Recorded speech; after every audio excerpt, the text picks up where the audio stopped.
फेरा हा घेतला जाणार नाही याची बैलगाडी मालकांनी नोंद घ्या। झाला सज्ज झाला सेमी फायनल सुटण्यासाठी फक्त गती घ्या। गाड्या सुटल्या भव्य आणि दिव्य अशा मुळशी केसरी मैदानातील शेवटचा 8वा सेमी सुटला। आता काय पुकरायचं आम्ही उभं राहणारे गालुका जर्किंग घातले म्हणू का लढाई चालू आहे कोण कुणाला कमी नाही। अतिशय सुंदर आणि डोळ्याचं पारणं फिटणारी लढत पाहायला मिळते। पाड्याल वादळ आड्याल हरण्य अतिशय सुंदर अशी लढत झाली।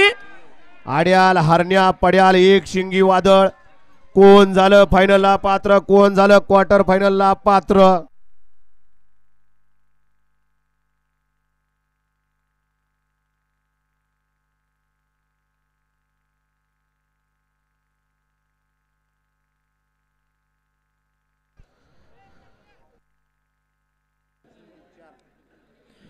सेमीफायनल 8चा निकाल आणि निकाल सेमीफायनल 8चा निकाल आहे। तास क्रमांक 2 वरती धावलेली गाडी बापूजो प्रसन्न सर्जारामा फॅन्स क्लब घोटावडे मुळशी या गाडीचा 1 नंबर आला। विजेता बैलगाडी मालकाचं त्यावरती बसणाऱ्या चालकाचं